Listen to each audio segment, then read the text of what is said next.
David Shields is the author of 10 books of fiction and nonfiction, including the New York Times bestseller, The Thing About Life is That One Day You'll Be Dead, which was published by Knopf last year and has been reissued in paperback by Vintage. Reality Hunger, a manifesto, which is forthcoming from Knopf in January. Black Planet, Facing Race during an NBA season, a finalist for the National Book Critics Circle Award. Remote, Reflections on Life in the Shadow of Celebrity, winner of the PEN Revson Award. And Dead Languages, a novel, winner of the PEN Syndicated Fiction Award. He has received the Guggenheim Fellowship, 2 NEA Fellowships, an Ingram Merrill Foundation Award, a Ludwig Vogelstein Foundation grant, and a New York Foundation for the Arts Fellowship. His essays and stories have appeared in the New York Times Magazine, Harper's, Yale Review, Village Voice, Salon, Slate, McSweeney's, and The Believer. He lives with his wife and daughter in Seattle, where he is a professor of English at the University of Washington. He is also a member of the faculty in Warren Wilson College's Low Residency MFA program for writers in Asheville, North Carolina. Please welcome David Shields.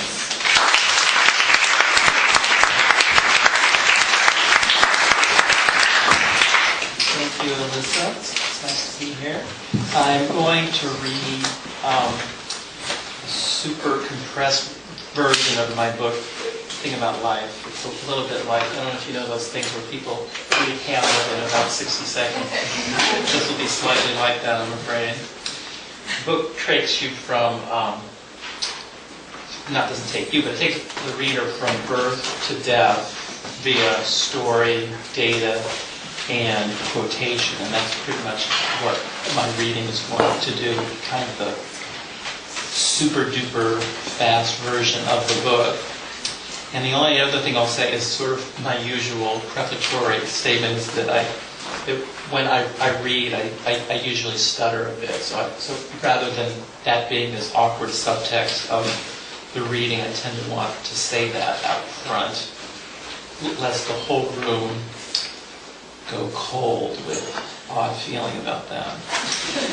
So, without further ado, I shall read about 20 paragraphs from the book.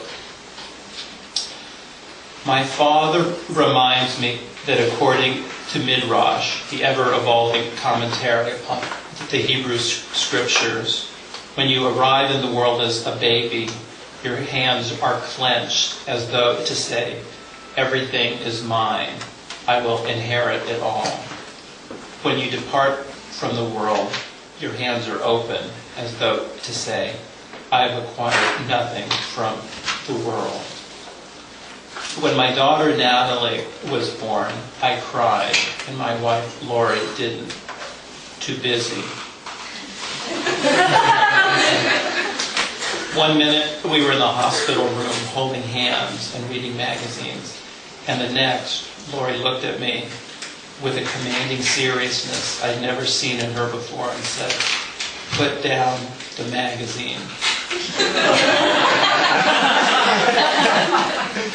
Natalie emerged, smacking her lips, and I asked the nurse to reassure me that this didn't indicate diabetes. I'd been reading way too many parent-to-be manuals. I vowed I would never again think a trivial or stupid or selfish thought. This exalted state didn't last, but still. Edward Young wrote, our birth is nothing but our death begun. Over the course of your life, you're likely to take about 850 million breaths. Aging begins immediately after the actuarial prime of life. In the United States and in most other developed countries, the actuarial prime of life is age 7. After you turn 7, your risk of dying doubles every 8 years. Nietzsche wrote, there is more wisdom in your body than in your deepest philosophy. Wittgenstein said, our only certainty is to acquit the body. Martha Graham said, the body never lies. We are all thrillingly different animals, and we are all, in a sense, the same animal. The body in its movement from swaddling to casket, can tell us everything we can possibly know about everything. I've forgotten the names of nearly everyone I went to junior high school with, but I'll never forget Pam Glendon or Joanne Levis, best friends, bad girls, reputed drug addicts, to whose yearbook photos I masturbated throughout 8th grade. At the time, this activity seemed to me magical, private, perverse, unique, and all-important. It was not. It was blood flowing through me, which at some point in the not entirely unforeseeable future, 18,000 days, say, at the outside, will no longer flow. My dad will be dead soon. One day, I'll be dead.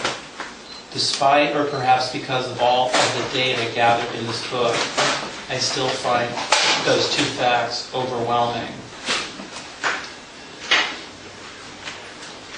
Brain scans of people processing a romantic gaze, new mothers listening to infant cries, and subjects under the influence of cocaine bear a striking resemblance to one another. According to Daniel McNeil, our pupils reach peak size in adolescence, almost certainly as a lure in love, then slowly contract till age 60. As Natalie would say, as she actually did say, that's awesome. When she asked me why people write graffiti, I tried to explain how teenage boys need to ruin what's there in order to become who they are. I talked about boys at the swimming pool who simply would not obey the pleasant female lifeguard, asking them to leave the pool at closing time. They left the pool. They left only when asked gruffly by the male lifeguard, and then they left immediately. Boys are like Pez dispensers, says a teenage girl. Show them a nipple and they get an erection. The average penis of a man is 3 to 4 inches when flaccid and 5 to 7 inches when erect. The recorded range for an erect penis is 3.75 inches to 9.6 inches. In the 1930s, mannequins imported from Europe came in 3 sizes according to the size of the genitalia: small, medium, and American. Compared to other cultures, Americans are obsessed with the size of sexual organs, penises, and breasts. Lyndon Johnson frequently urinated in front of the secretary, routinely forced staff members to meet with him in the bathroom while he defecated, and liked to show off his penis, which he nicknamed Jumbo.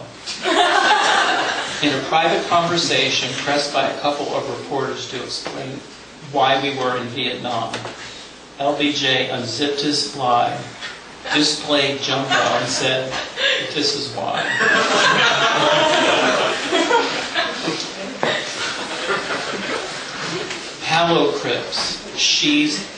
Halocrypts, sheaths that cover a New Guinean man's penis, run to 2 feet in length.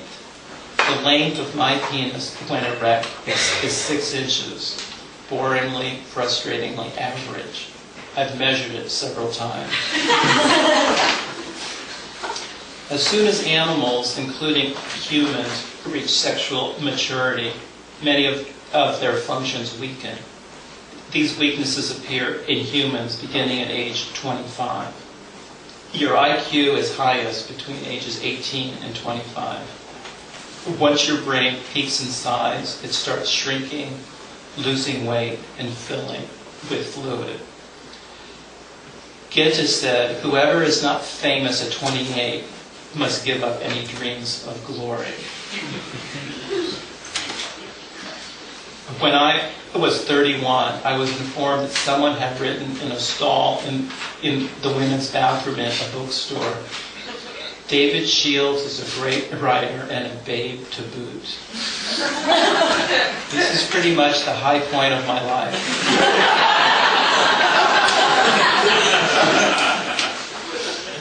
When my acne was long gone and I still had hair and was thin without dieting and could still wear contacts and thought I was going to become famous. Beginning at age 40, your white blood cells, which fight cancer and infectious diseases, have a lower capacity. I was waiting my turn at the pharmacy when a 20-something, accompanied by his pretty, punky girlfriend, tried to cut in line. I told him to go to the back. He said, "What is this, junior high?" I said, "No, this is the line for the pharmacy, but the way you're acting." He asked why I couldn't grow hair on my head. I wondered why I hadn't grown any taller. It was a very high-level exchange.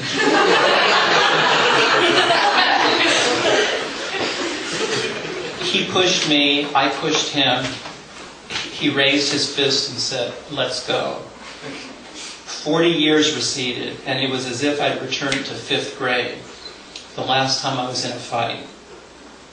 I got a huge adrenaline surge. I could hear my heart thumping, and I couldn't quite catch my breath.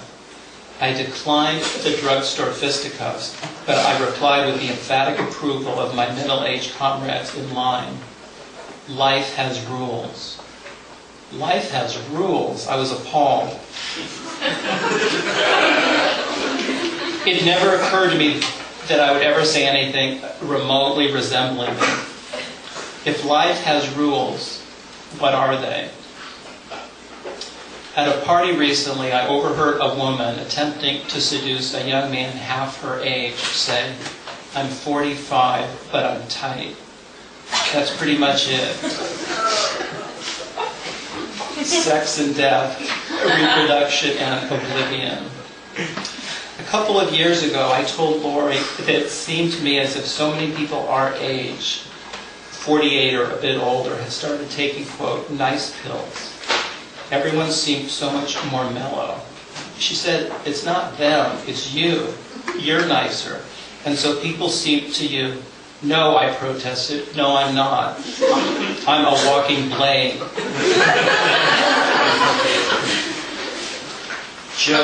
Joke courtesy of my back doctor, Stan Herring. There are 3 kinds of married sex.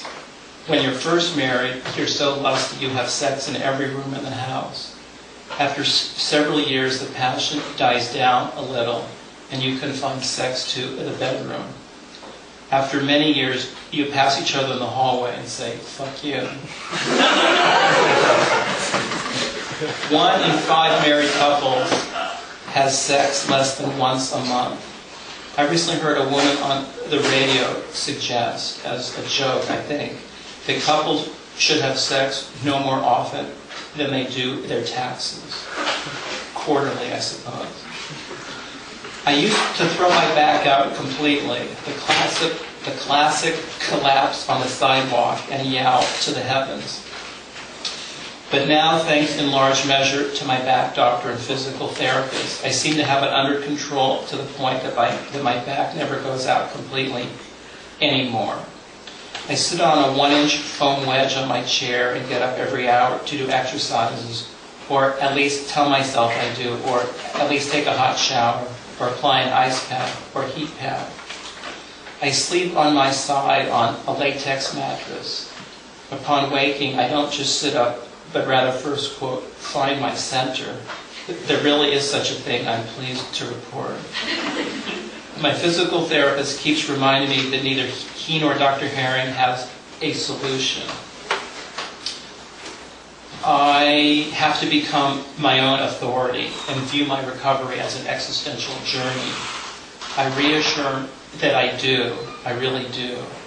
I see going to the drugstore to get toothpaste as an existential journey. Remember the near fisticuffs?